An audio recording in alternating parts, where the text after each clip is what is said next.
Welcome to Metal Ben's Chronicles, where, say it, where metal lives.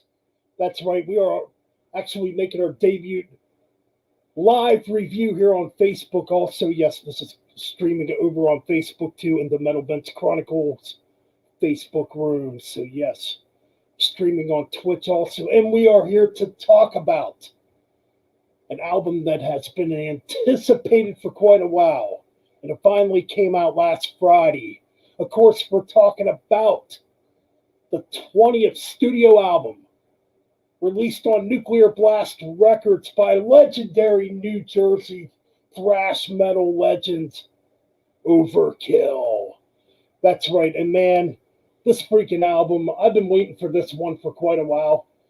And I was very pumped to go get it last Friday, let me tell you. Actually, last Thursday. I got it a day before it actually came out. Anyways, yes.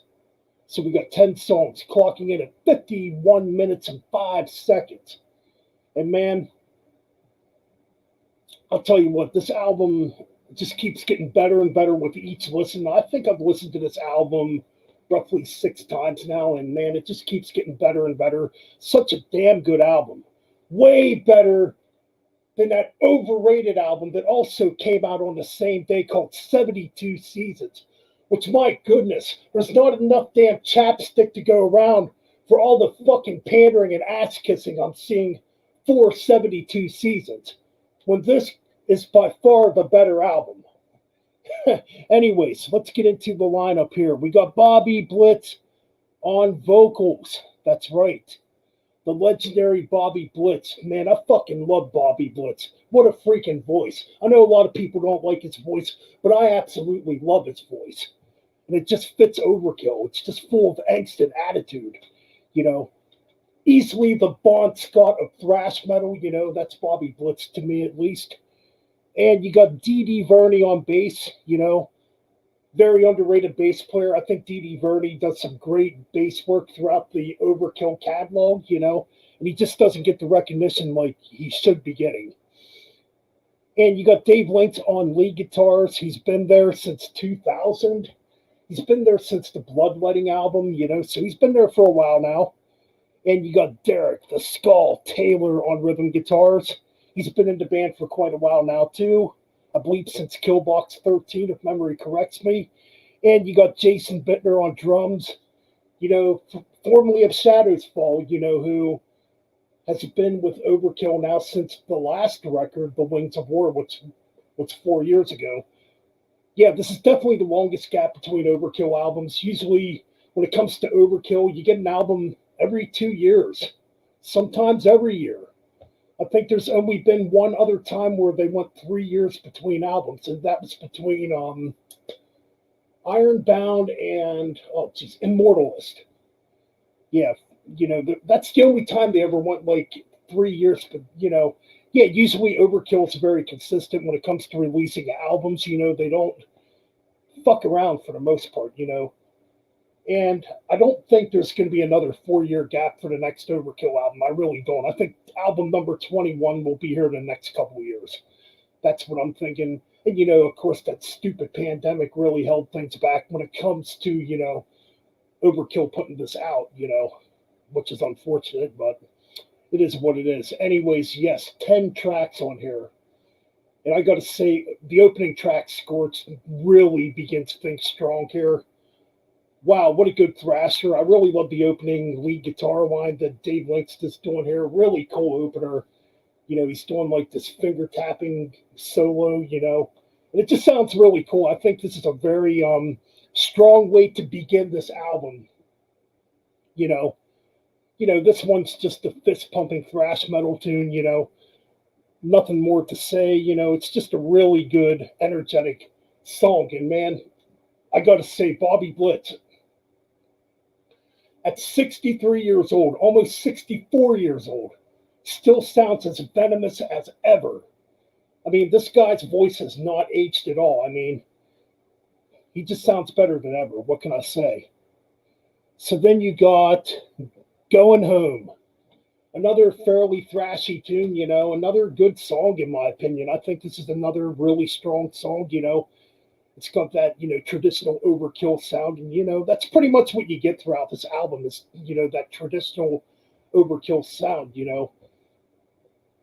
So yeah, this is another good thrasher. The Surgeon's another really good track. Actually, this was the very first track released as a single from this album, and this one, when I first heard it, it didn't really grab me right away, but the more I listened to it, I'm like, yeah, this is a pretty good track, even though it does kind of sound like something you've heard before. Oh no, it's a freaking Overkill track. It's a good thrasher, it's got a lot of energy behind it, and what more could be said? And we got Twist of the Wick. Now, this track is really interesting. This one has some pretty big hooks in it, I think. I really like the bridge in this track, and it's got a really cool chorus in this track, too. I really like the rhythm. Yeah, I like the rhythm guitar playing on this track a lot. There's a part in this track that reminds me of an old Holocaust track from the Nightcomers album. You know, yeah, it's pretty interesting stuff, though. So, yes, Twist of the Wick, excellent thrasher, too. Then the pace kind of changes a little bit in the middle of the album with Wicked Place. Wicked Place kind of has like a groovy shuffle to it, kind of bluesy sounding in a way. And Overkill was always kind of known for adding like those different influences, you know, with the shuffling, a little bit of groove. I don't think Overkill has really ever made like a straight up thrash metal record. Maybe on albums like Ironbound and The Electric Age, and maybe Taken Over were like pretty thrashy. But for the most part, when it comes to Overkill, you go through their discography, you find that song that's a little different, has a little bit of a different groove to it. And that's kind of what I get with Wicked Place. And this would have been the second track that was released as a single also. This track is, it's a good track. It's a bit groovy. It's got that shuffle, like I said, you know. And, in a way, kind of Sabbath sounding too in a lot of ways. And, Overkill is obviously hugely inspired by Black Sabbath, you know. So, anyways, moving on, we got Won't Be Coming Back. Won't Be Coming Back. Track number 6. Now, this one, speaking of Sabbath, this one definitely has some Sabbath inspired riffs in it, or maybe more so Dio inspired riffs. Because like the beginning of this track really kind of has that holy diver feel to it. And then like musically it kind of goes into Iron Maiden territory. You can hear a lot of like Maiden harmonies in this one, you know, which is really interesting. I really enjoy this track. It's one of my favorites on the album. So yes, definitely has like that Iron Maiden meets Dio, new wave of British heavy metal type of sound to it. Really good stuff. Fever. Let's talk about Fever quick. This is a pretty interesting track too. And this really showcases Dee Dee Verney's bass playing. I mean, like I said, Dee Dee Verney's probably the most underrated bass player in thrash metal, in my opinion. I mean, he never gets talked about. He really never gets mentioned. And it's really a shame because he does a really good melodic bass intro on here. And Bobby Blitz is doing like some really melodic vocals behind it. And it gives it like a creepy atmosphere, building into the track. And this one's probably one of the heavier tracks on the record. Now this one definitely kind of has like a doom metal feel to it. You know, I can really hear like some doom metal influences on Fever. Really good track in my opinion. So then we go into Harder They Fall. This is where the thrash picks up again. We get back to that thrash metal territory. It's real thrashy. You know, Nothing to really say. It just sounds like a typical thrash metal Overkill track. It's a decent track, in my opinion. Know Her Name, again, another thrasher.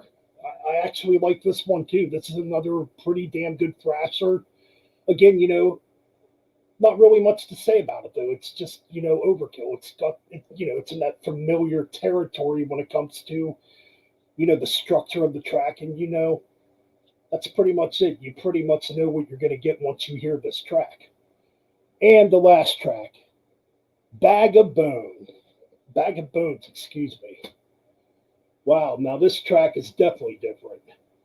This one's definitely a groove metal song. I mean, and Overkill has been known for, having that groove metal aspect too, like I said. especially on albums like The Killing Kind or Necroshine. You know, you go back to albums like that, you can really hear that groove metal type of atmosphere, and that's kind of what you get here to close off the album. I would say probably the weakest track on the album, to be honest, but it's a fun track still, you know. But yeah, all in all, this is a very strong Overkill album. To me, Overkill really never disappoints. And this is definitely one of those strong modern day Overkill albums. Definitely well worth 4 years. Definitely well worth waiting 4 years for this. Excuse me there. And if we were going to do a metal album warfare between Metallica's 72 seasons against Overkill, Scorched, get the fuck out of here. Scorched blows 72 seasons out of the fucking water. You know, where I gave 72 seasons a 6.5 out of 10. This album gets a 9 out of 10. Strong, great, kick-ass Overkill album. You know, this band just keeps getting better and better with age. And that's my review of the brand new Overkill album, Scorched. Like, comment, subscribe, share these videos. Help show some fucking support.